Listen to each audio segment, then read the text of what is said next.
Assalamualaikum warahmatullahi wabarakatuh. Innal hamdalillah nahmaduhu wa nasta'inuhu wa nastaghfiruh wa na'udzu billahi min shururi anfusina sayyiati a'malina may yahdihillahu fala mudilla lahu wa may yudlil fala hadiya lahu. Asyhadu an la ilaha illallah wahdahu la syarika lahu wa asyhadu anna Muhammadan 'abduhu wa rasuluhu la nabiyya ba'dahu. قال الله تعالى في كتابه الكريم أعوذ بالسميع العليم من الشيطان الرجيم يا أيها الذين آمنوا اتقوا الله حق تقاته ولا تموتن إلا وأنتم مسلمون يا أيها الناس اتقوا ربكم الذي خلقكم من نفس واحدة وخلق منها زوجها وبث منهما رجالا كثيرا ونساء واتقوا الله الذي تساءلون به والأرحام إن الله كان عليكم رقيبا يا أيها الذين آمنوا اتقوا الله وقولوا قولا سديدا يصلح لكم أعمالكم ويغفر لكم ذنوبكم ومن يطع الله ورسوله فقد فاز فوزا عظيما. أما بعد فإن خير الكلام كلام الله وخير الهدى هدى محمد صلى الله عليه وسلم وشر الأمور محدثاتها وكل محدثة بدعة وكل بدعة ضلالة وكل ضلالة في النار. Para jamaah sekalian, ikhwana fillah zanallahu wa iyyakum. Pada pertemuan kita di materi kita tentang tazkiyatun nufus, kita telah menjelaskan tentang kerusakan-kerusakan hati, racun-racun yang mempertambah buruk kerusakan tersebut. Maka pada kesempatan kali ini yaitu kita akan membahas tentang sebab-sebab yang akan melahirkan kehidupan hati. Kita akan membahas makanan-makanan yang bermanfaat yang dapat menyehatkan jiwa. Sebagaimana kita pahami atau ma'ruf ladaina, ya, bahwasanya bila kita mengetahui pada badan kita, pada fisik kita tertimpa suatu penyakit, apalagi bila itu racun, maka kita pasti akan segera bersikap. Kita pasti akan segera bertindak. Tindakan apa yang kita lakukan? Yaitu kita akan berusaha agar racun-racun itu keluar dari tubuh kita. Kita akan berusaha untuk agar penyakit-penyakit badan fisik kita itu hilang, ya, dan menjauh dari diri kita. Maka kita mengatakan bahwasanya menyembuhkan penyakit hati itu lebih dan lebih membutuhkan perhatian dari pemiliknya dari sekedar perhatiannya kepada kesembuhan badannya. Maka sebagaimana perkataan para sebagian dari orang yang saleh, ya ajaban minan nas yakunu ala man mata jasadu wa la yabkuna ala man mata qalbuhu wa asyad. Sungguh mengherankan keadaan manusia itu. Mereka banyak menangisi, ya, menangisi ketika adanya salah seorang dari keluarganya yang dia cintai, ya, yang telah mati jasadnya.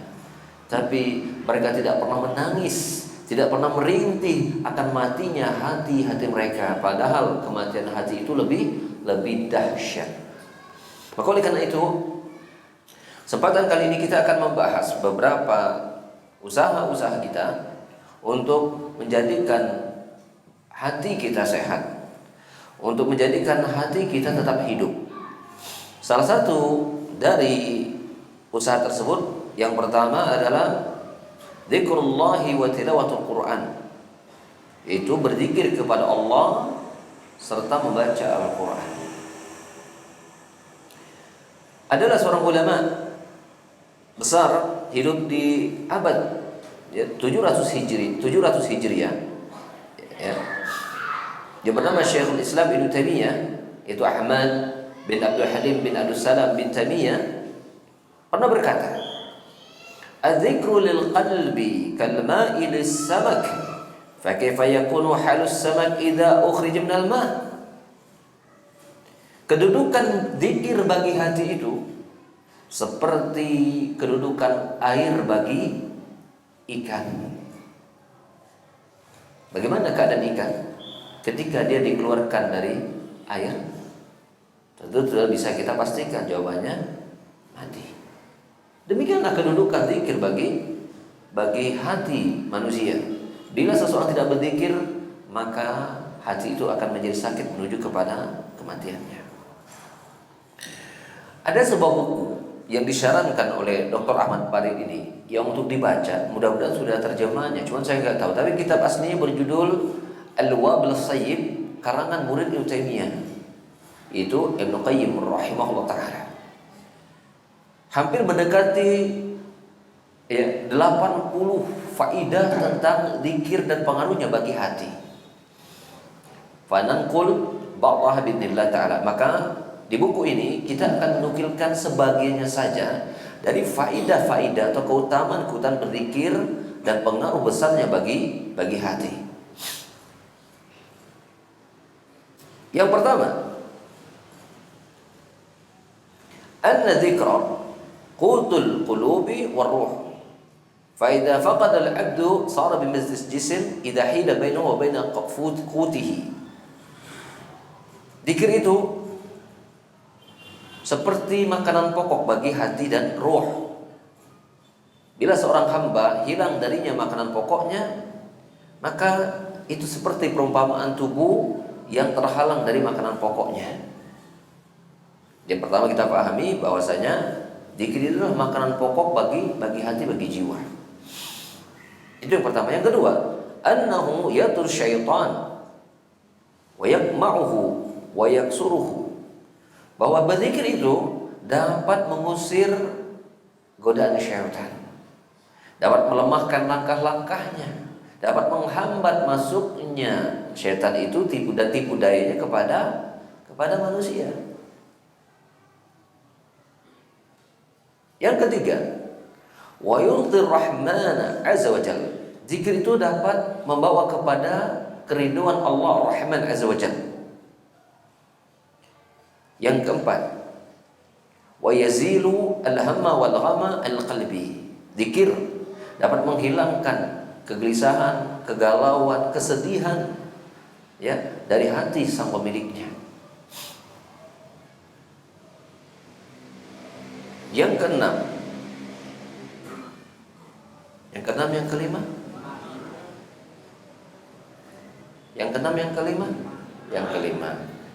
yang keempat, hafal ya, insyaallah. Yang ke-1 tadi apa? Makanan pokok bagi hati. Yang kedua,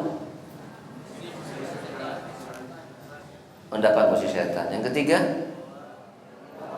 mendatangkan ridha ar-Rahman Allah. Yang keempat, dapat menghilangkan kegelisahan. Yang keenam, yang kelima, wa yajlibu lahu al-farah was-surur wal-basat. Ya, yang kelima ini seolah-olah lanjutan dari yang keempat. Kalau seandainya bahwa kalau zikir itu dapat menghilangkan kesedihan dan kegelisahan, maka yang datang apa? Mendatangkan apa? Kelapangan, ya, kesenangan, kebahagiaan, begitu.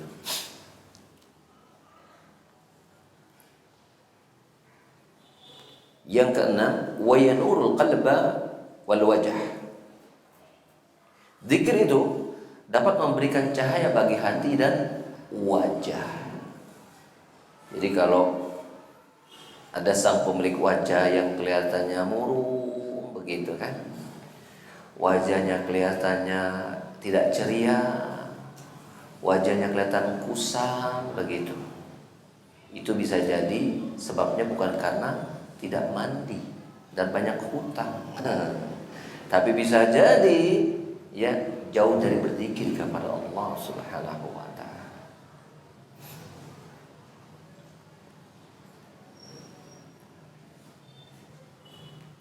Wa yaksud dzakiru al-mahabata wal halawata wan nadhar. Orang yang berzikir adalah orang yang berpakaian dengan pakaian ketenangan, ya, pakaian keceriaan.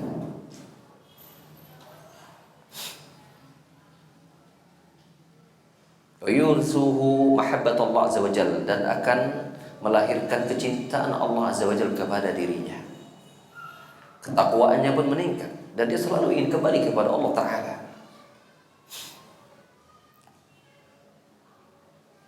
Dan Ibnu Qayyim rahimahullah ta'ala menyebutkan sebuah ayat yang seandainya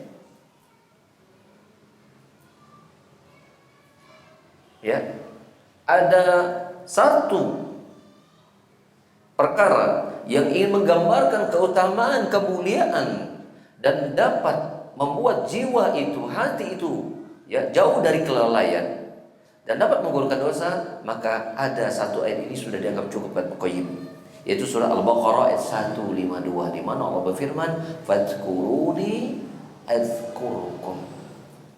Ingatlah kepadaku, aku akan ingat kepada kalian. Cukup untuk menggambarkan tentang besarnya, tingginya, dan mulianya keutamaan dari berzikir kepada Allah Subhanahu wa taala. Dia akan menjadi hamba yang selalu diingat oleh Allah Subhanahu wa taala.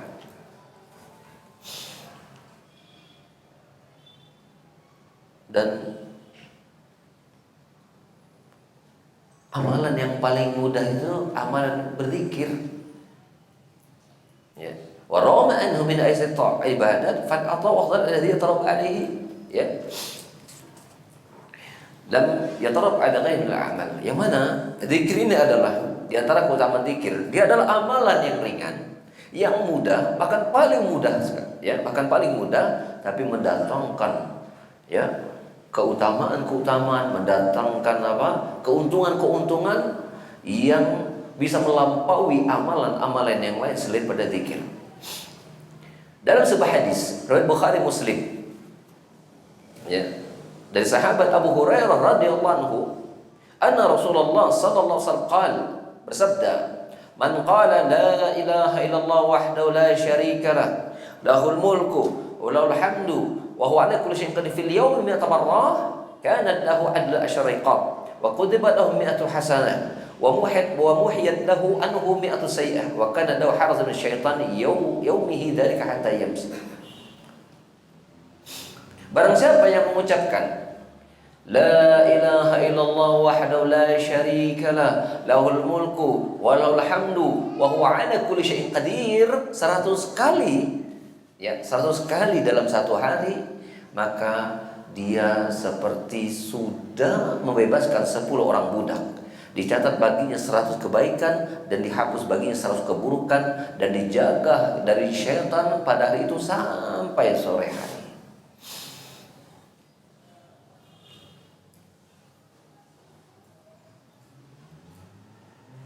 Saya mau tanya, baca la ilaha illallah la syarika lah, lahul mulku hamdu ala kulli syai'in qadir, itu amalan berat atau amalan ringan? Susah tidak? Kira-kira kalau 100 kali itu dengan la ilaha illallah la syarika lah, lahul mulku hamdu ala kulli syai'in qadir, mari kita baca 100 kali. Kita menghabiskan waktu berapa lama? Coba antum baca, mulai. La ilaha illallah la syarika lah, alhamdulillah yang tadi 1, terus ayo kerasin suaranya. 2, oh benar berat ya membacanya ya, loyo antum bacanya, berarti yang paling berat nih. 3, ayo la ilaha illallah wa la syarika lah. Saya pengen ngecek berapa menit habisnya. Ayo 4, 5,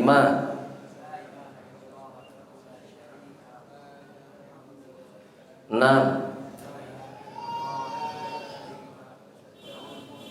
7,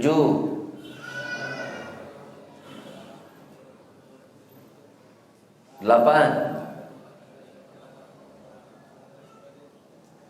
9, 10. Ya, 10 kali 1 menit, berarti untuk 100 butuh waktu 10 menit, ikhwan. Antum tidur 10 jam kuat.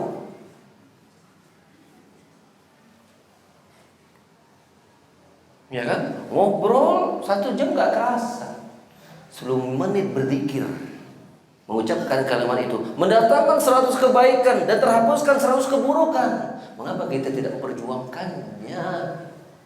Masihkah kita merasa berat dalam hati kita? Iya kan? Ringan 10 menit. Kalau kita baca habis subuh begitu kan, habis semua dikit sudah selesai semua. Atau kita bacanya misalnya ya jam 6 begitu kan, sebelum sarapan baca itu. Sebelum sarapan nasi goreng, sarapan dulu 100 kali baca ini misalnya. 10 menit. Ya, antum makan nasi goreng, ya mungkin butuh waktu setengah jam sambil nikmati habis makan nasi goreng minum kopi begitu kan. Sambil ngobrol, mungkin butuh setengah jam, tak nggak kerasa. Nih 10 menit. Mungkin kita bisa katakan 10 menit bersama Allah, jalan menuju surga, gitu. Only 10 minutes with Allah, we go to the heaven, gitu kan. 10 menit bersama Allah, jalan menuju surga kita. Bagaimana tidak? 100 kebaikan Allah berikan, 100 keburukan Allah hilangkan. Bila pada hari kemarin kita berbuat dosa kepada Allah 20 kesalahan, 50 dosa, 100 dosa Allah hapuskan pada hari itu. Kemudian Allah datangkan 100 kebaikan. 0 dosa, 100 kebaikan, baru amalan yang itu. Andai serta kita berzikir kepada Allah Subhanahu wa taala, kemudian Allah mencabut nyawa kita, kita mati dalam keadaan 0 dosa, 100 kebaikan, surga langsung. Betul nggak? Bukankah bila seseorang mati dalam keadaan tidak membawa dosa, kan dosanya telah Allah hapuskan, kemudian diganti dengan kebaikan, bukankah berarti dia penghuni surga secara langsung tanpa mampir ke dalam neraka? Makanya saya mengatakan 10 menit bersama Allah, jalan menuju surga. Catat sama antum, 10 menit bersama Allah, jalan menuju surga. Apa? Ucapkan la ilaha illallah la syarika lah, lahul mulku wal hamdu wa ala kulli syai'in qadir 100 kali. 10 menit. Karena tadi anak uji antum ya, 10 kali dibaca 1 menit kira-kira. Ini dengan pertimbangan kita bacanya sampai diresapi loh ya. Yang kemudian la ilaha illallah ya Allah, antum ini sedang berzikir atau sedang dikejar utang? Zikir itu apa namanya? Zikir itu kita sedang ingat Allah kan. Sedang ingat Allah itu berarti kita paham dong. La ilaha illallah la syarika lah, ya Allah, tidak ada yang berhak disembah kecuali Engkau ya Allah. Lalu milikmu segala kerajaan ya Allah, milikmu segala pujian. Ya. Engkau mau berkuasa atas segala sesuatu ya Allah. Tuh hadirkan la ilaha illallah la syarika wa la syarika tanpa yuhyi wa yumiit loh ya. La ilaha illallah la syarika lahul mulku tanpa yuhyi wa yumiit. La ilaha illallah la syarika lah, lahul mulku wa lahul hamdu wa huwa ala kulli syai'in qadir. Sampai diresapi. Kita membayangkan Allah, Engkau yang kami sembah ya Allah, Engkau satu yang dipuji ya Allah, gitu kan. Engkau mau berkuasa atas segala sesuatu ya Allah. Gambarkan kebesaran Allah Subhanahu wa taala. Gambarkan ketergantungan kita kepadanya ketika kita membaca zikir itu. Ini rahasia zikir harus kita pahami sebenarnya. Zikir itu bukan hanya sebatas kemudian kita mengeluarkan kalimat-kalimat yang kita berzikir kepada Allah Subhanahu wa taala, tapi hakikat zikir itu ketika kita menghadirkan Allah Subhanahu wa taala di dalam jiwa kita, menghadirkan ketinggian dan keagungannya, dan menghadirkan rasa takut dan rendah kita di hadapannya. Itulah hakikat zikir. Orang enggak ada manfaat kalau mulutnya qomat kami ya, tapi hatinya enggak ikut dan enggak paham, enggak ada manfaat. Ya. Tidak ada manfaat dari sisi tidak memberikan pelajaran berharga buat dirinya. Walaupun di sisi lain dia memiliki catatan kebaikan karena kalimat yang lisannya berzikir ya, memiliki kebaikan tapi tidak terlalu memberikan manfaat yang besar. Hakikat zikirnya dia belum dapat gitu maksudnya. Baik. Mari kita lihat dalil-dalil yang lain yang menggambarkan zikir ini amalan yang sangat mudah dan ringan, tapi memiliki ya ganjaran pahala yang tidak didapatkan dari amalan-amalan yang lain. Tadi hadis riwayat Bukhari Muslim loh ya. La ilaha illallah syarika lah kita baca sekali tadi, itu hadis riwayat Bukhari Muslim. Dalam riwayat Tirmidzi, dengan hadis yang sahih dari Jabir dari Nabi sallallahu alaihi wasallam, beliau bersabda, "Man qala subhanallah bihamdi gharasat lahu nakhlatan fil jannah atau ghurisat lahu nakhlatun fil jannah." Dan Imam Tirmidzi berkata hasan sahih. Barang siapa yang mengucapkan subhanallah wa bihamdi, di sini tidak disebutkan berapa kali. Subhanallah bihamdi, maka akan ditanamkan untuknya satu pohon di surga. Antum kok bisa bacanya 1000 kali, 1000 pohon itu Allah bangunkan di surga. Nakhlatun ini pohon kurma, ya, pohon yang berisi sejuta manfaat. Pohon kurma itu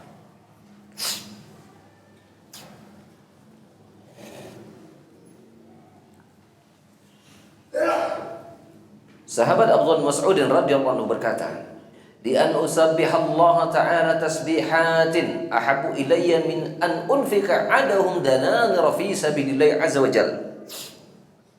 Aku bertasbih kepada Allah dengan tasbih-tasbih yang banyak.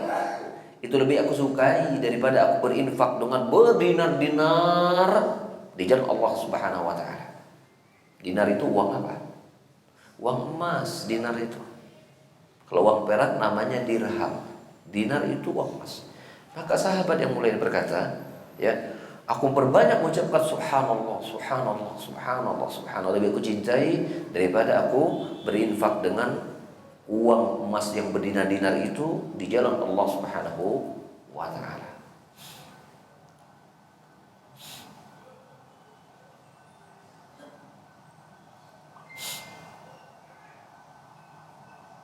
Itu sudah berapa keutamaan zikir itu? Sudah 6 ya. Yang keenam itu kan dia amalan yang paling mudah, ya, amalan yang paling mudah, berisi, ya, banyak manfaat. Itu keutamaan zikir itu. Yang ke apa? Yang keenam ya. Yang ketujuh itu ya. Ya, tadi. Sekarang yang kedelapan. Yang kedelapan. Wa dzikru dawaun liqaswatil qulub. Zikir itu merupakan obat bagi hati-hati yang keras. Zikir adalah obat bagi hati yang keras. Kama qala rajulul Hasan, ada seseorang berkata kepada Hasan Al-Basri, "Ya Abu Sa'id, ashku ilaika qaswata qalbi." Wahai Abu Sa'id, aku ini mau curhat nih, begitu kalau bahasa kita. Aku mau curhat ini, hati aku ini kok keras sekali rasanya begitu. Artinya tolong berikan nasihat, gitu kan, supaya hati lembut begitu. Jawaban singkat dikatakan oleh Hasan Basri, "Adzibhu bidzikr." Lembutkanlah dia dengan berzikir kepada Allah Subhanahu wa taala. Berkata Makhul, "Dzikrullah syifa'un wa dzikrun nasi da'un." Ingat kepada Allah itu obat, ingat manusia itu penyakit.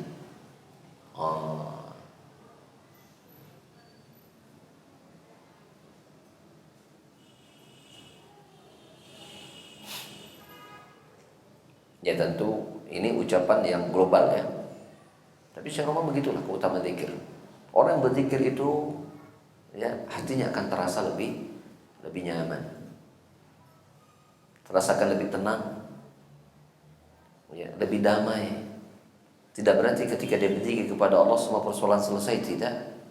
Tapi situasi hati yang tenang, pikiran yang jernih, itu akan membuat seorang memberikan pengaruh besar, pengaruh yang kuat untuk dia bisa menghadapi masalahnya dengan lebih baik.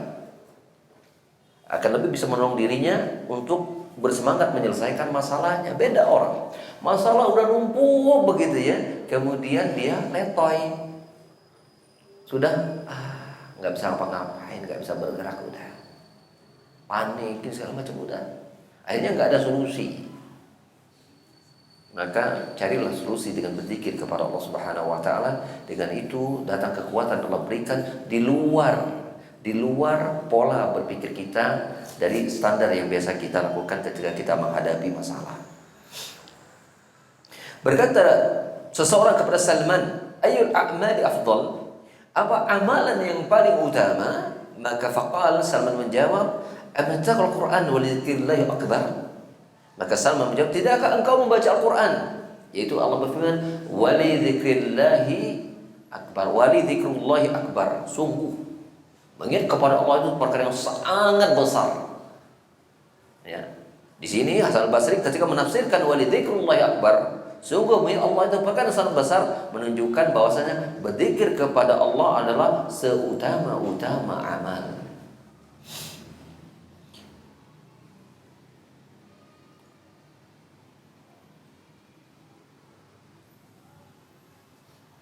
Dalam Sahih Bukhari dari Abu Musa Al-Asy'ari dari Nabi sallallahu alaihi wasallam beliau bersabda, "Masalul ladzi yakur rabbahu wal ladzi la yakur rabbahu mislul hayy wal mayyit." Ya, mislul ladzi yakur rabbahu, perumpamaan seseorang yang dia berzikir ingat kepada Allah dengan yang tidak ingat kepada Allah, maka itu perumpamaan seperti orang yang hidup dan orang yang mati.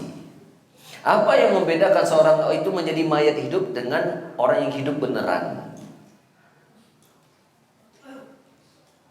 Ya, mayat hidup itu mungkin ungkapan kita adalah orang yang hidup secara fisik tapi hatinya mati.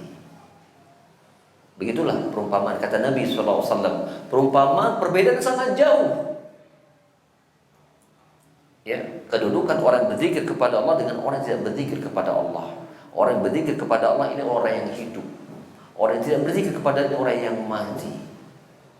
Hidup badannya tapi mati pada hakikatnya.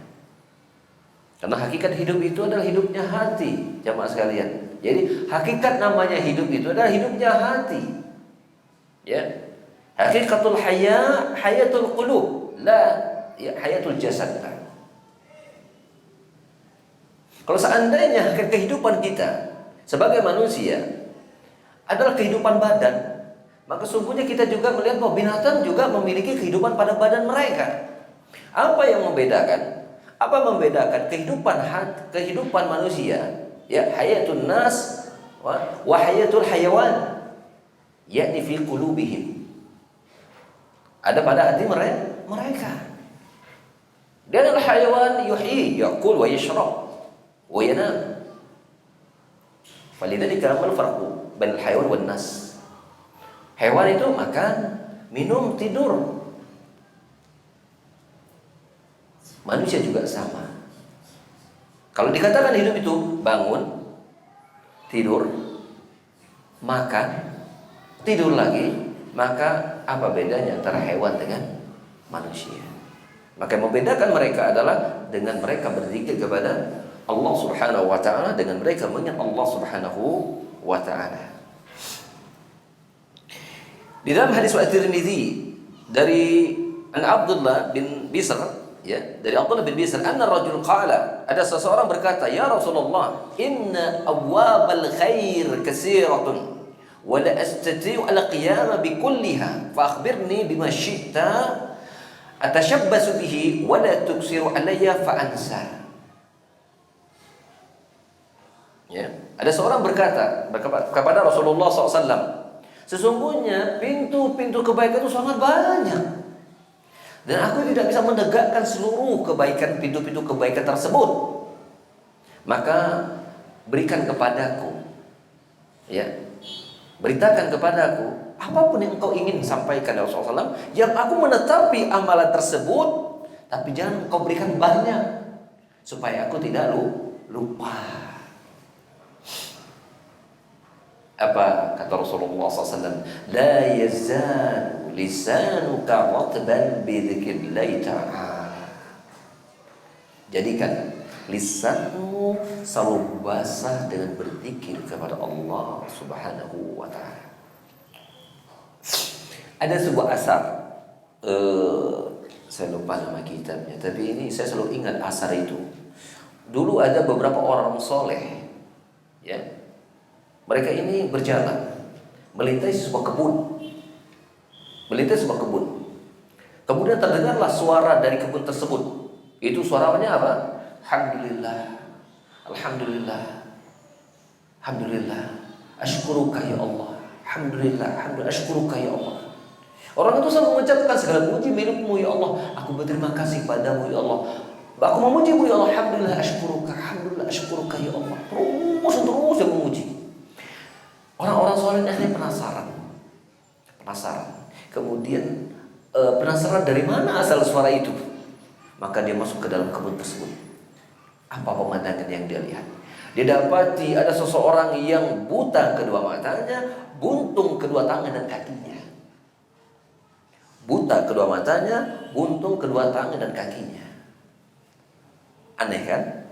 Orang ini udah buta, buntung tangan dan kakinya, kok selalu mengucapin ya Allah makasih ya Allah, alhamdulillah, segala puji mulut, makasih ya Allah, makasih ya Allah. Itu. Ada apa? Bagaimana engkau kok selalu berterima kasih kepada Allah padahal dan keadaanmu seperti ini begitu? Maka orang yang berkata, aku berterima kasih kepada Allah Subhanahu wa taala karena Allah masih menyisakan lisanku sehingga aku masih bisa berzikir kepadanya ya Allah. Allah masih menyisakan lidahnya sehingga dia bisa berzikir kepada Allah. Alhamdulillah ya Allah, alhamdulillah ya Allah, alhamdulillah ya Allah. Sementara kita ini diberikan sehat semuanya. Lengkap kedua mata kita. Tangan kita pun sempurna bergeraknya, kaki pun boleh kita melangkah. Tapi lisan kita ini tak berhenti ya, berbuat dosa. Lisan kita selalu basah dengan kita membicarakan gibah dan maksiat. Ya, jauh dia berzikir kepada Allah Subhanahu wa taala. Diamnya kita tidur, bangunnya kita bergibah. Bukan berzikir kepada Allah Subhanahu wa taala. Diamnya kita melamun, bergeraknya kita mendolimi manusia. Maka ini sebuah keadaan, sebuah kisah yang ini realita, kisah nyata ini. Maka penting untuk kita banyak-banyak itu kita bersyukur pada Allah Subhanahu wa taala. Kadang-kadang kita ini merasa kita itu akan bisa berterima kasih, bersyukur sama Allah kalau kita itu diberikan utang lunas, hidup nyaman, ya apa-apa enak, belanja begitu ya Allah. Terlalu naif kita memandang nikmat Allah Subhanahu wa taala.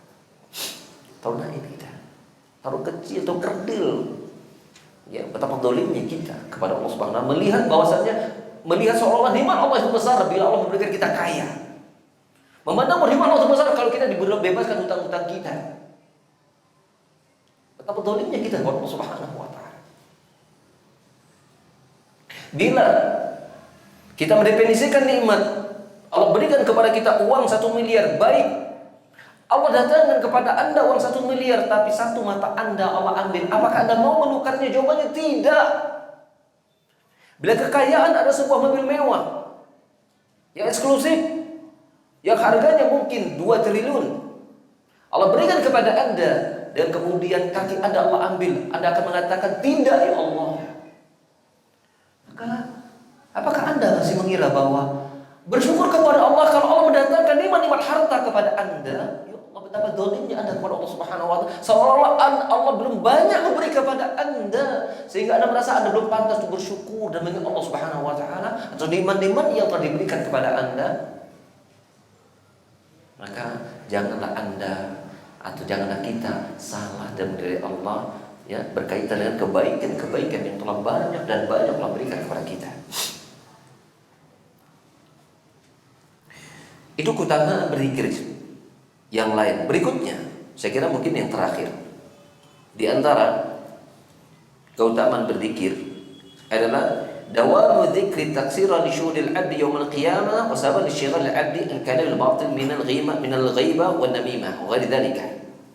Jadi berzikir itu dengan diperbanyak, ya, selalu berzikir dengan jumlah zikir yang banyak. Ini merupakan penunjukan bahwa hamba tersebut membenarkan hari kiamat, dan dia merupakan sebab jauhnya lisan itu dari mengucapkan kata-kata yang batil, dari ghibah, dari namimah dan seterusnya. Maka ketahuilah kita, Fa imma lisan dzakir wa imma lisanun laghid. Lisan itu hanya ada dua. Imma dia lisan yang suka berzikir kepada Allah, imma dia lisan yang lalai dia berzikir kepada Allah. Hanya dua itu lisan itu. Ya, imma lisanun dzakir wa imma lisanun laghid. Faman futiha lahu babu dzikr faqad futiha lahu babu dukhul ala Allah azza wa jalla. Falyatatahhar wal yadkhul ala rabbih azza wa jalla. Yajidu indahu ma yurid. Fa in wajada rabbahu azza wa jalla wajada kulla syai'. Wa in fata rabbahu azza wa jalla fata kulla syai'. Maka bila seseorang telah dibukakan baginya pintu-pintu zikir, maka akan terbukalah pintunya untuk masuk bertemu dengan Allah azza wa jalla. Bila dia telah masuk ke dalamnya, dia akan mendapatkan di sisi Allah apa yang dia inginkan. Dan bila dia telah mendapati Allah azza wa jalla, maka dia mendapatkan segala sesuatu. Sebaliknya barang siapa yang hilang darinya Allah Jalla wa'ala, maka hilanglah bagi dirinya segala sesuatu.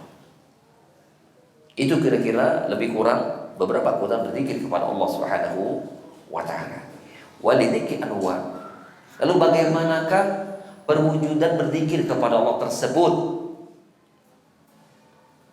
Minha, di antara berzikir kepada Allah, bentuk teknis berzikir kepada Allah, yakni dzikru asma'ihi lillahi azza wa jalla wa sifatihi wa madhihi wa sana alaihi. Di antara bentuk berzikir kepada Allah Subhanahu wa taala yaitu kita menyebut nama Allah, sifat Allah, kita memuji Allah. Seperti ucapan subhanallah, walhamdulillah, wa la ilaha illallah, wallahu akbar. Itu salah satu bentuk zikir kepada Allah Subhanahu wa taala. Yang kedua, wa minha al-khabaru 'anillahi azza wa jalla bi ahkami asma'i wa sifatihi. Nahu Allahu azza wa jalla yasma'u aswata ibadihi wa yara harakatihi. Di antara bentuk berzikir kepada Allah Subhanahu wa taala yaitu kita memberikan informasi tentang Allah Subhanahu wa taala berkaitan dengan hukum-hukum yang berkaitan dengan nama-nama dan sifatnya, seperti kita mengatakan Allah itu mendengar seluruh suara hamba-hambanya. Allah itu melihat setiap pergerakan hamba-hambanya. Ya. Kalau kita tahu bahwa Allah mendengar suara kita, maka jangan jadikan apa yang kita ucapkan itu perkara-perkara yang melahirkan kemurukan Allah Subhanahu wa taala. Bila kita mengetahui Allah melihat setiap pergerakan kita, maka janganlah kita berbuat sesuatu yang membuat Allah tidak ridho kepada kita. Itu teman berzikir kepada Allah Subhanahu wa taala. Ya, kita mengetahui tentang hukum-hukum yang merupakan kandungan dari nama-nama dan sifat Allah Subhanahu wa taala. Allah mendengar seluruh suara, Allah mendengar seluruh pergerakan. Yang ketiga, wa minha dzikrul amri wan nahyi. Ka'an taqul inna Allah azza wa jalla amara kadza wa nahaa kadza. Itu dengan kita mengingat-ingat setiap perintah dan larangan dari Allah Subhanahu wa taala. Ketika kita tahu ini perintah Allah nih, kita kerjakan. Ini dilarang nih sama Allah nih, maka itu kita tinggalkan. Itu termasuk bagian dari teknis perwujudan kita berzikir kepada Allah Subhanahu wa taala.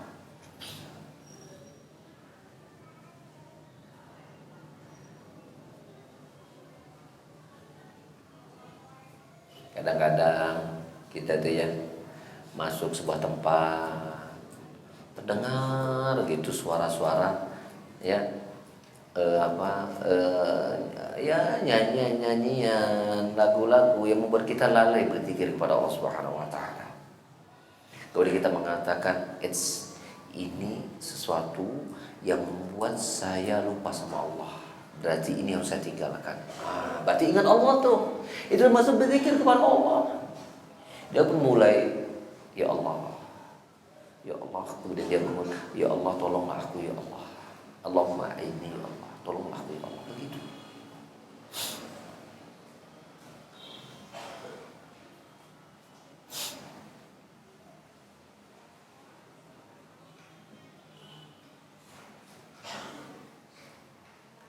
Para jemaah sekalian, ketika saya membaca ini, kita juga teringat bahwa dalam kita melaksanakan perintah Allah Subhanahu wa taala, tak selamanya perintah itu kita laksanakan dengan seideal-ideal keadaan.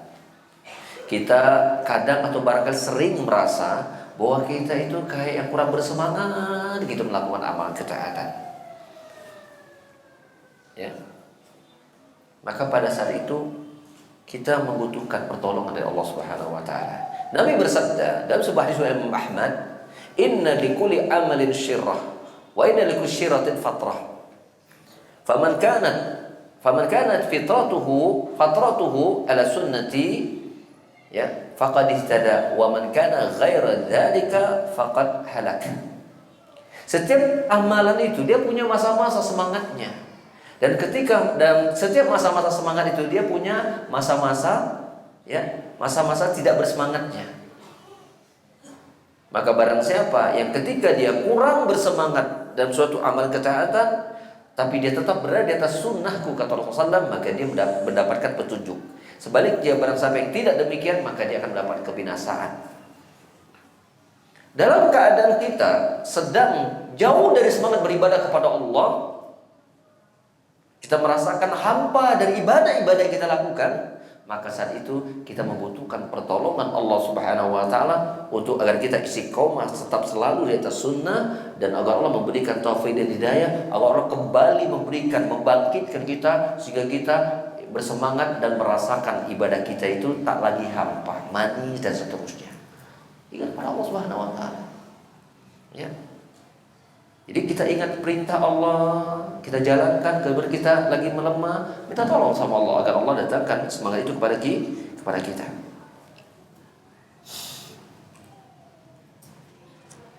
Itu bentuk yang ketiga. Bentuk yang keempat, secara teknis berzikir kepada Allah Subhanahu wa taala. Wa min dzikri subhanahu wa ta'ala dzikru ala'i wa ihsanihi. Ya. Di antara berzikir kepada Allah Subhanahu wa taala adalah dengan selalu kita mengingat kebaikan-kebaikan yang Allah berikan kepada kita. Manusia tempatnya lupa, sering lalai akan nikmat-nikmat yang sudah dirasa. Manusia tempatnya dosa, sehingga seringkali banyaknya ketaatan tak terlaksana. Itulah manusia. Tapi tahukah kita, Rasulullah sallallahu alaihi wasallam bersabda, "Kullu bani Adam khata' wa khair khata'in tawwabun." Setiap manusia itu banyak melakukan dosa, dan sebaik-baik yang berbuat dosa adalah mereka yang selalu bertobat dan kembali kepada Allah Subhanahu wa taala. Maka nih, kita ketika kita mulai merasa jauh sama Allah, kita tolong sama Allah, kembali lagi, kembali dan kembali. Allah tidak akan pernah menghitung kamu kemarin udah kembali kepadaku, kemudian jauh lagi, mau kembali lagi, jauh lagi. Allah tak akan pernah menghitung itu bahwa 100 kali selama engkau kembali kepada Allah, Allah akan terima, Allah akan bentangkan tangannya selama engkau masih hidup. Ya, selama manusia itu masih ada, selama itu dia mau berkembali kepada Allah, Allah tidak pernah akan menghitung betapa kejadian itu berulang berapa kali pun. Ya. Dan di sini ditutup dengan pembahasan atau zikir tilawatul Quran, dan sebaik-baik berzikir kepada Allah itu adalah dengan kita membaca Al-Quran. Kita akan masuk itu. Mengapa kemudian membaca Quran merupakan utama zikir litadammunihi li adwiyatil qalbi wa ilaji min jamil amrad, dikarenakan kandungan Al-Quran itu sebagai obat bagi hati, sebagai terapi bagi seluruh penyakit. Mengapa? Allah Subhanahu wa taala tersebutkan tentang sifat Al-Quran, ya ayuhan nas qad ja'akum mau'izatan min rabbikum wa shifaa'un lima fil sudur. Wahai sekalian manusia, telah datang kepada kalian mau'izatun min rabbikum, yaitu apa? Wejangan, nasihat, petunjuk petunjuk dari Rabb kalian, dan dia sebagai obat bagi apa-apa yang tersimpan di dalam hati. Obat. Allah menyebutkan Al-Quran itu obat. Kalau dia mau itu, berarti Al-Quran sebagai apa? Guidance kita. Menjadi apa? Pemandu kita. Bila dia sebagai obat, berarti dia apa? Sebagai terapis kita. Kan mantep tuh, berjalan terbimbing, kemudian ketika kita mulai ada apa? Muncul permasalahan situ, ada di situ, kemudian apa? Diterapi, ada terapinya. Ada terapinya. Jadi mau'idhah bisa mungkin kita fungsikan sebagai tindakan preventif, syifaun sebagai tindakan kuratif. Al-Quran itu berfungsi sebagai alat preventif, berfungsi juga sebagai alat kuratif. Ketika kita ingin agar kita terjaga dari berbagai macam penyimpangan, kesesatan, maka dekatlah dengan Al-Quran. Dan ketika kita mendapatkan penyakit-penyakit yang mengotori hati kita, dekati Al-Quran. Maka dia bisa sebagai alat preventif dan juga sebagai tindakan kuratif. Dan Allah pun menyebutkan Al-Quran itu rahmatan lil mu'minin wa nunazzilu minal Qur'ani ma huwa syifaa'un wa rahmatan lil mu'minin. Dan kami turunkan Al-Quran itu menjadi obat dan rahmat bagi orang beriman. Ya. Ini terdapat di surat Yunus ayat 57 dan Al-Isra ayat 82. Dan para ulama telah menyebutkan bahwasanya amradul qalbi tajma'uha amradus syubhat wa syahawat.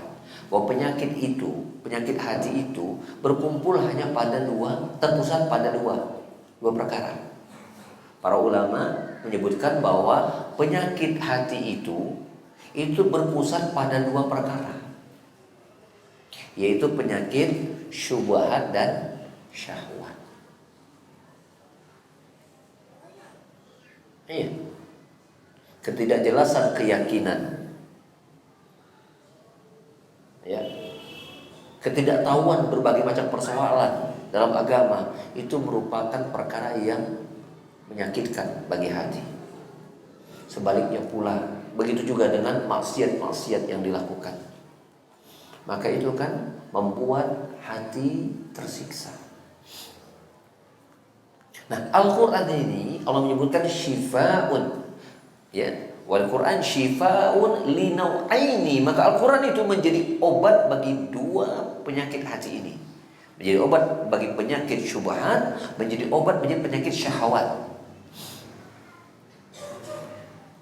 Ketika Al-Quran itu berisi penjelasan-penjelasan, bukti-bukti yang sangat kokoh, yang bisa menjelaskan mana yang hak dan mana yang batil, maka ini akan menghilangkan penyakit-penyakit syubhat dan kerusakan-kerusakan pada ilmu. Ya, kekeliruan pemahaman. Ya.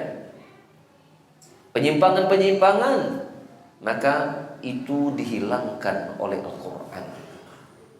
Tentu harus kita pahami ketika Al-Quran itu dipahami dengan benar, dan tidak ada yang tepat dalam Al-Quran kecuali Rasulullah SAW, dan tidak ada selain Rasulullah yang paling tepat dalam Al-Quran kecuali para sahabatnya ridwanullahi alaihim ajma'in. Oleh karena itu, bila kita ingin mendapatkan obat dari Al-Quran, maka pelajari Al-Quran itu berpemahaman mereka. Pelajari tafsir, ambil tafsir dari mereka, yaitu Rasulullah SAW, dan sampai kepada diteruskan oleh sahabatnya ridwanullahi ajma'in.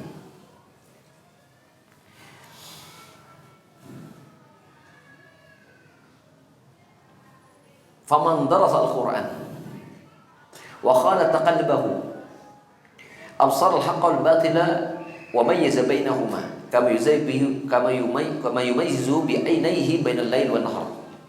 Maka barang siapa yang mempelajari Al-Quran, ingat di sini disebutkan barang siapa yang mempelajari Al-Quran kemudian hatinya masuk ke situ. Akan ada orang yang belajar gitu, hatinya gak ikut. Dia gak mencoba untuk menghadirkan hatinya ketika dia baca Al-Quran. Maka bagi mereka yang mempelajari Al-Quran dan menghadirkan, memasukkan hatinya ketika dia belajar Al-Quran tersebut, maka akan tampaklah baginya kebenaran kebatilan, dan dia mampu untuk bisa membedakan keduanya, sebagaimana dengan kedua matanya dia bisa membedakan malam dan siang.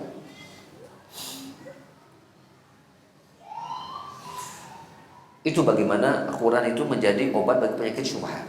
Wa amma shifa'uhu limarrish syahawat. Adapun Al-Quran dia sebagai obat bagi penyakit-penyakit syahwat. Fadzalika bima fihi minal hikmati wal mau'izatil hasanati bitazhidi fid dunya wa targhibi fil akhirah.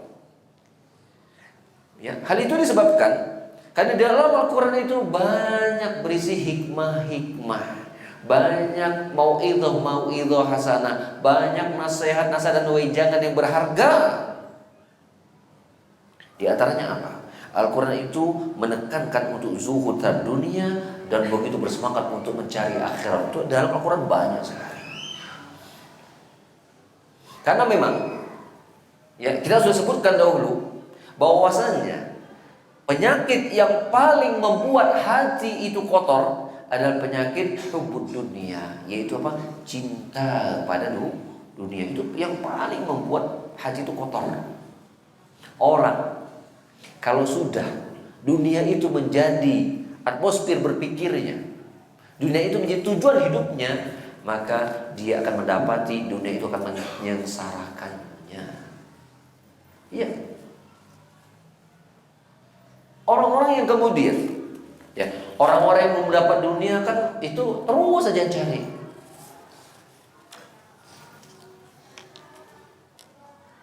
Tapi pernahkah kita bertemu dengan orang yang dunianya udah dapat? Seiring umurnya bertambah, rumah udah punya, kendaraan udah punya, penghasilan cukup, dia punya simpanan, tabungan. Umurnya semakin bertambah. Mari kita tanya kepada orang seperti itu, apa yang lagi Anda cari? Bila dia seorang mukmin sejati, dia akan berpikir tentang mati pada akhirnya. Dia sudah merasa bahwa apa yang dia cari, yang dia kumpulkan selama ini, nanti kalau sudah mati tidak akan lagi bisa ya memberikan manfaat. Maka persis itu ya dia mulai ya ingat dosa-dosanya. Kenapa dulu waktu masih muda itu ya cari rezeki juga, rajin juga ibadah. Kenapa enggak waktu muda itu ya cari rezeki juga, ngumpulin harta juga, sambil terus rajin membaca Quran. Kenapa itu enggak dia lakukan sejak muda? Dia menyesal. Tapi penyesalan tinggallah penyesalan. Rambut sudah memutih, tulang sudah berkeriput, ya, kulit sudah berkeriput, tulang sudah keropos, pandangan sudah ya berkurang, pendengaran sudah ya sudah semakin menghilang. Maka pada saat penyesalan tinggal penyesalan.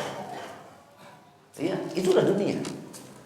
Sebagaimana para ulama mengatakan, muhibbud dunia, pencinta dunia itu, pencari dunia itu, ketika mencarinya penuh dengan kelelahan, ketika sudah didapatkan dipenuhi dengan kesedihan. Iya, mencarinya lelah, begitu didapat itu sedih. Sedih apa? Bagaimana dijaga supaya nggak hilang? Itu kan cari gitu, banting tulang. Ya, saya suka istilah kita tuh banting tulang siang malam. Ya, alhamdulillah nggak patah tulangnya. Banting tulang. Begitu udah didapat, sedih dia bingung, ini udah dapat nih, aman nggak? Selalu dia risau menjaga ini, dicek lagi ATM-nya uang masih tetap enggak gitu, ini mobil aman nggak diparkir di situ, ini rumah aman nggak, masuk yang pencuri nggak gitu. Begitu mencarinya dalam keadaan kepayahan, kesusahan, gitu udah dapat, dia diberikan kesedihan, kebingungan, kekhawatiran, apakah itu tetap dia miliki atau tidak. Itulah penghibur dunia. Itulah ya kerugian bagi pecinta dunia. Maka Al-Quran itu menjadi obat bagi penyakit-penyakit syahwat tadi. Karena Al-Quran berisi banyak wejangan-wejangan untuk kita jangan kemudian tertipu dengan dunia. Di dalam Quran berisi banyak nasihat-nasihat untuk kita menjadi pemburu akhirat. Itu Al-Quran.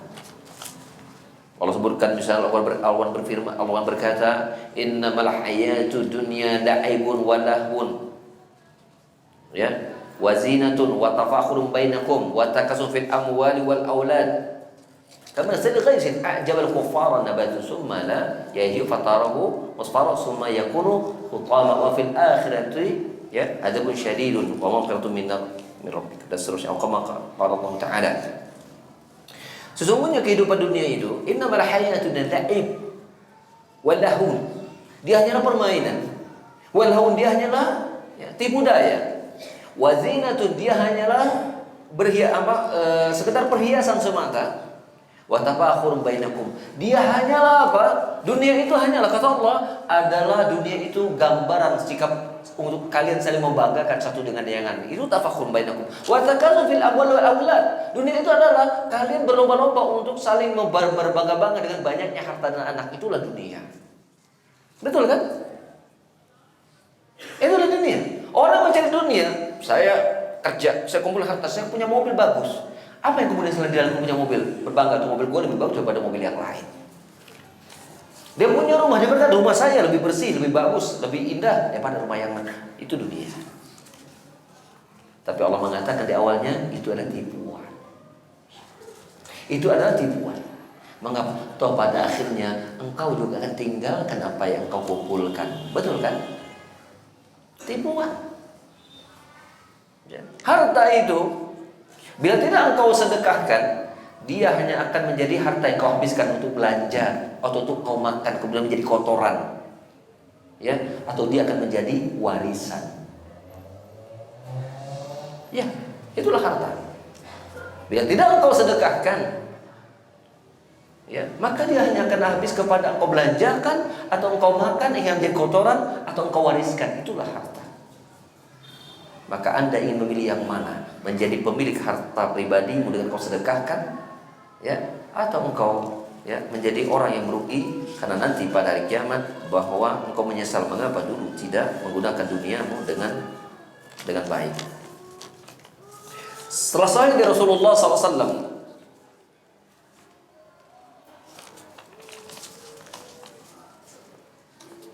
ini kita lewatkan saja karena ternyata ada catatan kaki.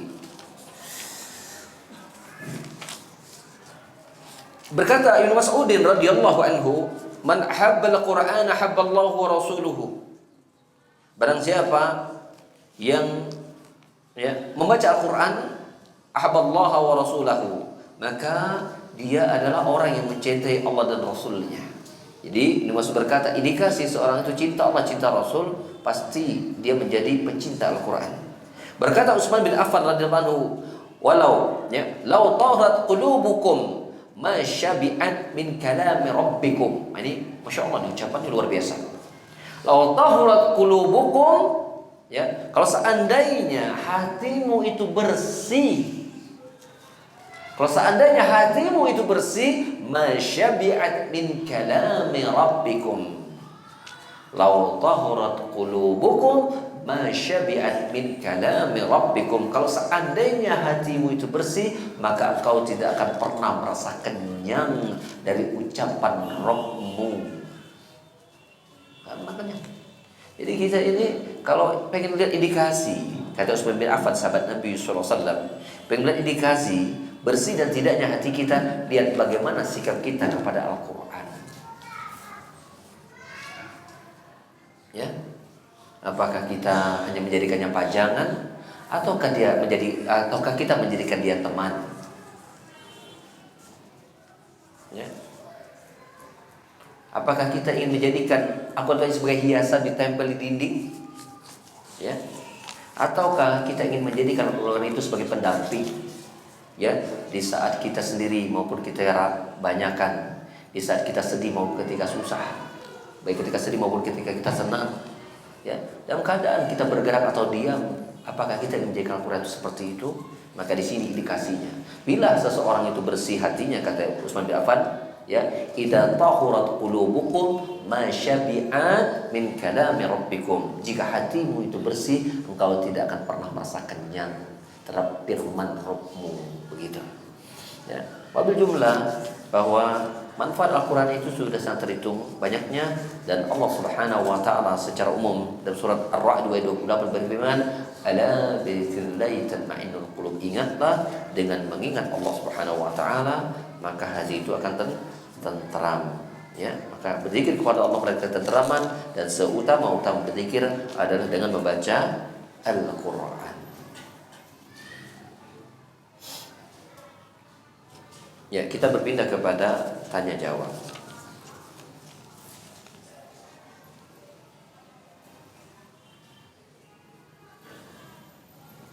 Lebih utama mana berzikir setelah sholat fardu dengan berzikir setelah sholat dibandingkan dengan berzikir menggunakan Al-Quran? Berzikir sholat fardu, bagaimana yang utama berzikirnya? Apakah membaca zikir setelah sholat fardu, apakah setelah sholat fardu itu tidak bacakan jelas? Ya, yaitu berzikir setelah sholat.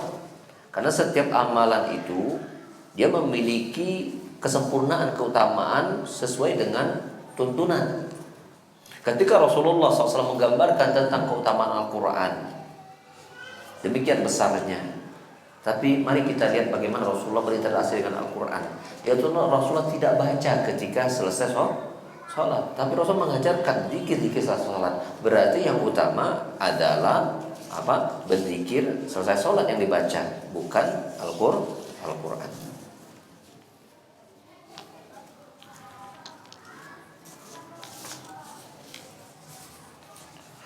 Pertanyaan berikutnya,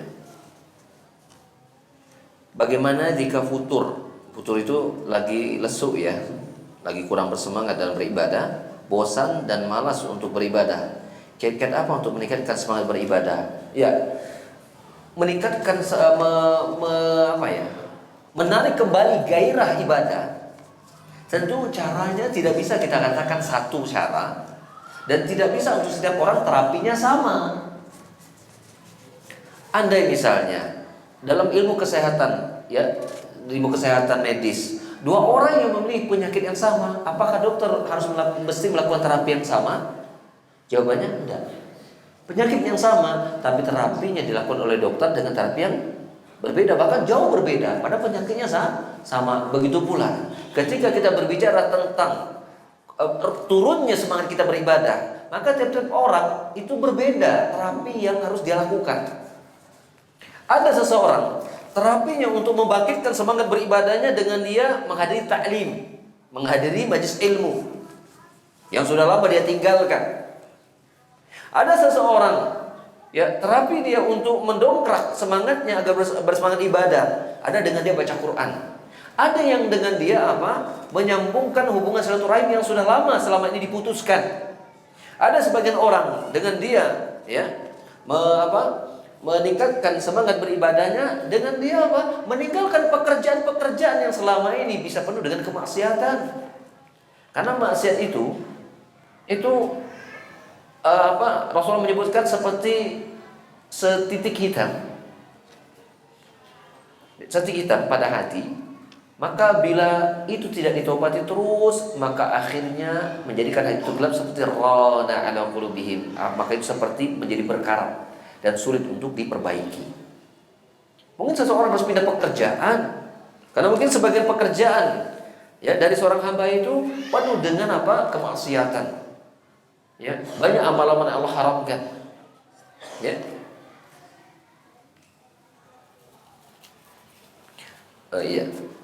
No more question, ya, no more question. Nggak ada lagi lembar pertanyaan, jangan datang lagi ya. Sebab yang ada aja dijamin nggak akan dibaca semua ini karena waktunya mepet. Ya, jadi jangan sampai nanti antum nulis, ya, ini nggak sempat kita bacakan, ya.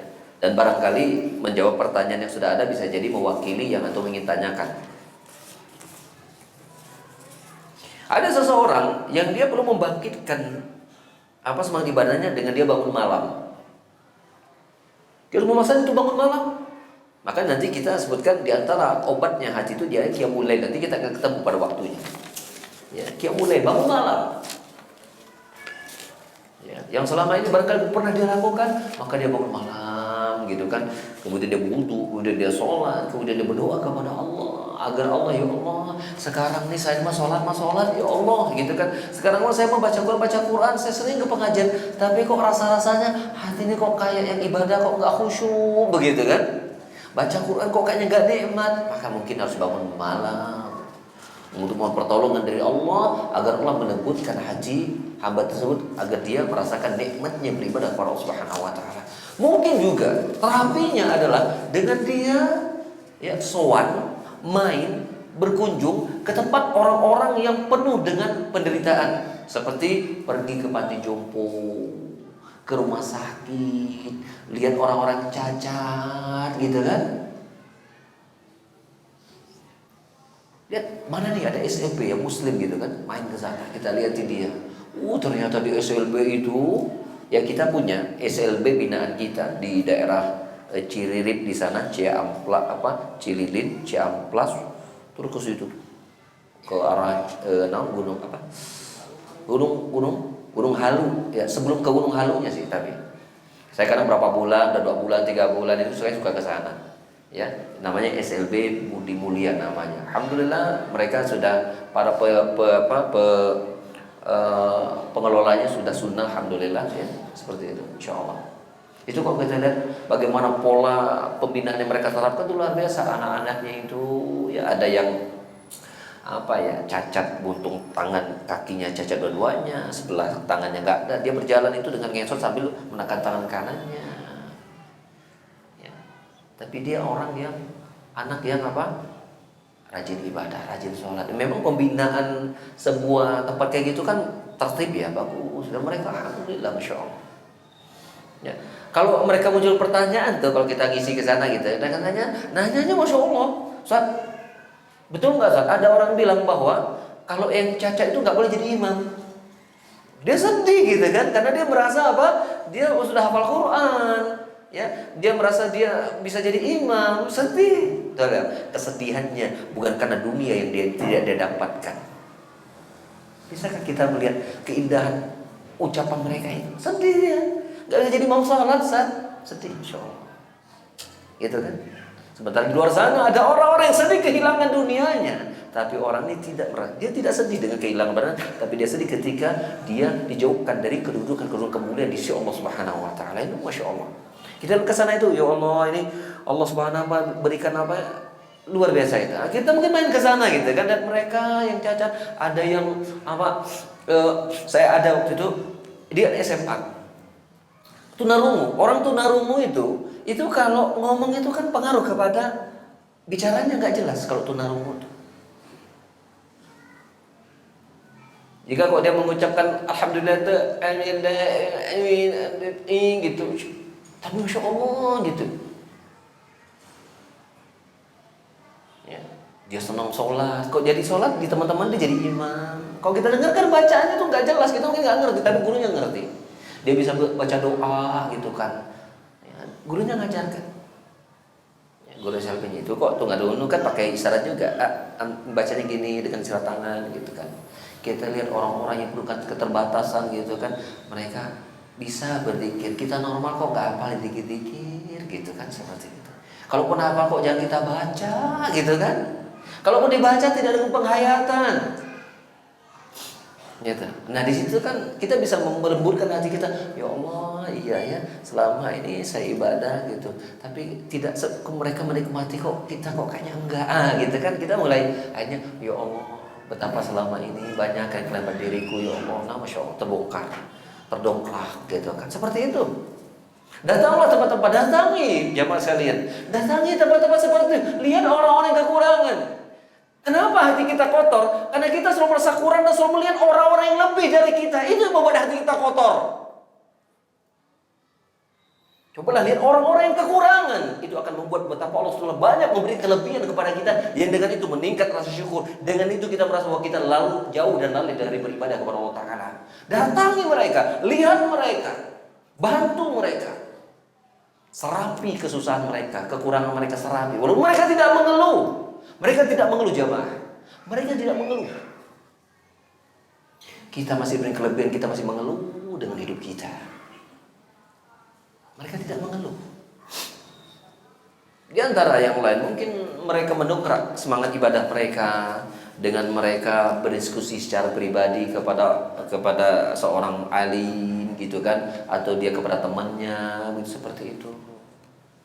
Banyak ya, banyak cara. Dan tentu tidak sama. Kadang-kadang kita masuk kepada itu nggak terdengar. Cari lagi, pikirkan lagi.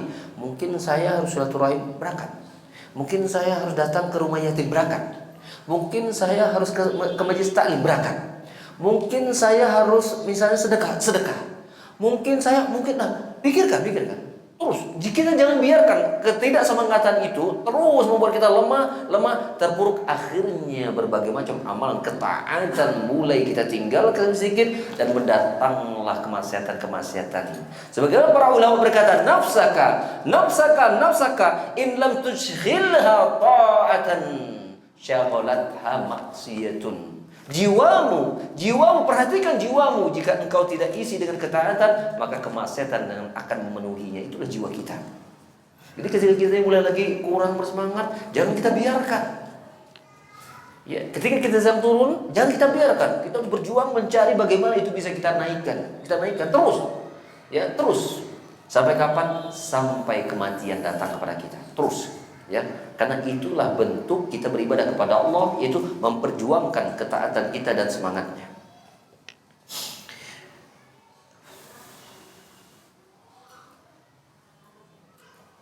Ya, ini ada pertanyaan nih. Masya Allah, saya pernah menemukan zikir-zikir yang tidak sahih dalam buku, juga ajaran dari para ustadz-ustadz kondang yang beberapa kali muncul di layar kaca dengan klaim mampu mendatangkan kemudahan urusan dunia, misalnya mudah rezeki dan jadi kaya raya. Bagaimana sebaiknya kita menyikapi hal tersebut? Matikan TV-nya, selesai. Yang kedua, saya pernah mendapat informasi dan itu dakwahkan kepada orang lain. Yang kedua, karena kita kan sudah tahu ini tidak sahih kan, seperti itu. Yang kedua, saya pernah mendapat informasi bahwa ada ulama yang membuat kitab yang isinya berupa zikir-zikir yang tidak berasal dari sahih, namun buatan dia sendiri. Apa kata sebenarnya? Enggak tahu saya. Yang ketiga, saya pun pernah membaca buku. Banyak baca buku nih orang. Saya pun pernah baca buku tentang zikir-zikir untuk bertemu dengan Nabi Khidir. Waduh, Masya Allah. Antum ini Masya Allah, ini ikhwannya barakallah ya. Ini orangnya baca buku ya. Cuman dia diberikan ujian, pas yang dibacanya banyak buku yang keliru gitu ya.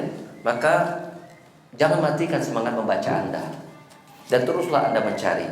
Tapi bila Anda ingin menyibukkan dengan diri Anda, pilihlah zikir-zikir yang sahih dan jauhkan dari buku-buku zikir yang tidak sahih. Fokuslah Anda pada hal itu. Resapi rahasia zikir. Ya, Anda tidak memiliki kewajiban ketika Anda tidak memiliki kemampuan untuk meluruskan. Maka sibukkan diri Anda dengan perkara-perkara yang menyelamatkan diri Anda, ya, dan jauhkan dari perkara-perkara yang membuat Anda jadi binasa. Dan ingatkan orang-orang yang terdekat dan orang Allah cintai agar menjauh dari ya apapun yang tidak bersumber dari risalah, ya, seperti itu.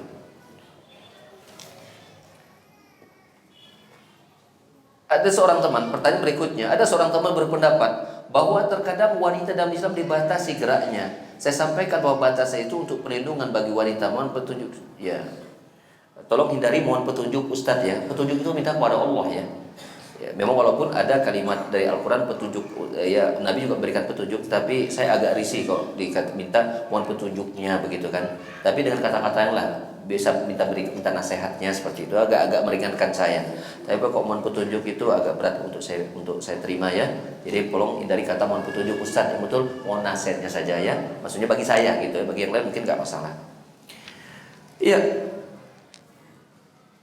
Dalam Islam wanita dibatasi geraknya. Ya. Kita mengatakan bahwa apakah setiap gerak yang dibatasi pasti itu negatif? Banyak urusan dunia ketika ya banyak kan keadaan yang memang itu dibatasi gerakannya. Kalau nggak dibatasi akan bahaya, betul nggak? Ada urusan dunia.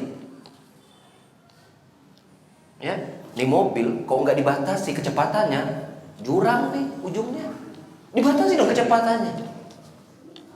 Ini orang ya kalau dibiarkan dia bebas bergerak, ini bisa merusakkan ya keadaan kita, dibatasi gerakannya. Itu urusan dunia. Ya. Begitu juga dalam agama, terlebih bagi wanita. Memang pembatasan gerak untuk mereka itu merupakan sebab kemuliaan buat mereka. Itu yang harus kita dudukkan. Sebagaimana berapa gerakan-gerakan dibebaskan dalam urusan dunia itu memberikan manfaat bagi urusan dunia, begitu juga bagi para wanita. Ketika dia dibatasi geraknya, itu bermanfaat buat mereka. Tentu maksudnya Dibatasi geraknya pada batasan-batasan sesuai syariat. Adapun sesuai syariat atau tidak ada syariat yang menghalanginya, maka dia tidak perlu merasa dibatasi.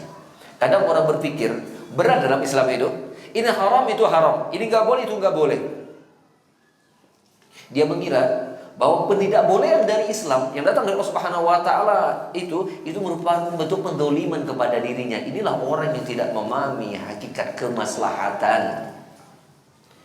Kalau dia mau meneliti bagaimana hukum Islam itu di dalam Allah Subhanahu wa taala, dia akan bisa buktikan itu akan bisa memberikan maslahat bagi setiap tempat dan zaman.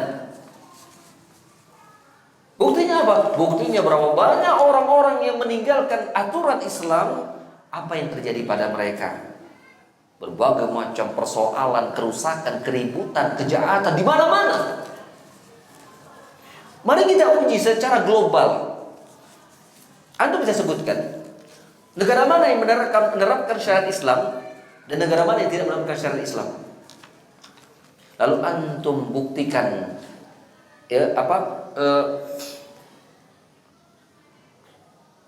tinggi rendahnya kerusakan yang ada di negeri tersebut dengan negeri luar Islam.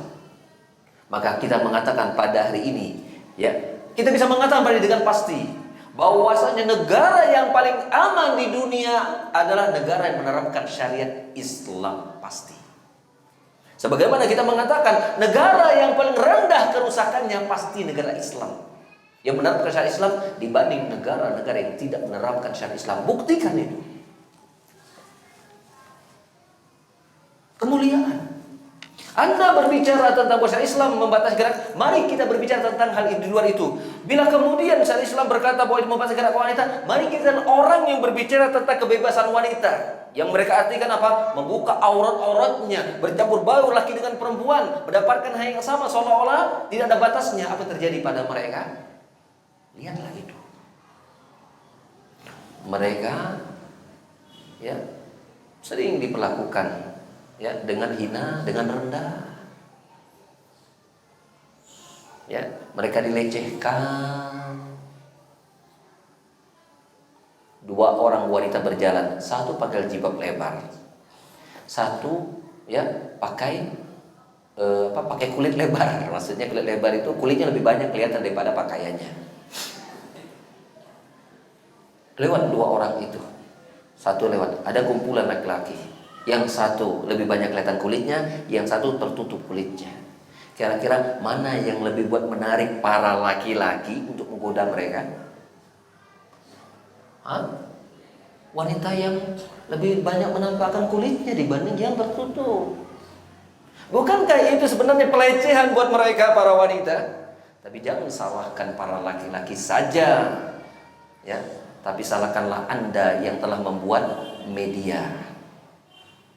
Ya kan Anda yang memfasilitasinya, sehingga membuat mata itu bergerak liar, sehingga membuat hati itu mudah untuk tergoda. Anda yang membuatnya para wanita. Maka mulia dan tidaknya kan Anda. Nah, Islam itu menghadirkan kemuliaan dengan diberikan pakaian tertutup. Ya, mereka mendapatkan pergaulan yang baik. Ketika dia berkeluarga, dia mendapatkan seorang pemimpin yang siap membelanya dimanapun dia berada. Betul kan? Wanita itu kalau udah berumah tangga, suaminya yang soleh, dia menjadi seorang permaisuri itu, menjadi ratu di rumahnya. Kalau suaminya ada seorang raja yang bijak tentunya. Tapi kita bicara tentang kok suaminya soleh, istrinya solehah, masya Allah, itu istana tuh rumahnya, surga tuh rumahnya, baituhu jannah, rumahnya tuh jannatuhu, rumahnya surganya itu, baitu jannah itu muncul di rumah tangganya itu. Ya, ada orang itu ya rumahnya kayak neraka katanya gitu. Kenapa? Karena syariat Islam tidak diterapkan. Akhlak-akhlak Islam itu tidak dia munculkan. Ya, hak dan kewajiban tidak didudukkan. Maka lahirlah berbagai macam persoalan. Akhirnya yang rugi juga mereka. Jangan salahkan Islam. Islam sudah hadir untuk memberikan bimbingan yang membawa kebahagiaan buat mereka. Saya kira mungkin itu yang bisa kita sampaikan dan kita bahas pada hari ini. Dan saya mohon maaf ya, banyaknya pertanyaan-pertanyaan yang tidak bisa jawab, dan saya sebenarnya ngeri saya ini kalau udah dikasih ini banyak-banyak nih. Ya, Antum pasangan kok kayak gini ke Ustaz Abu Haidar, ke Ustaz Reza, Ustaz. Kalau ke anak masih cukup 1 lembar aja lah, tapi jangan 100 isinya.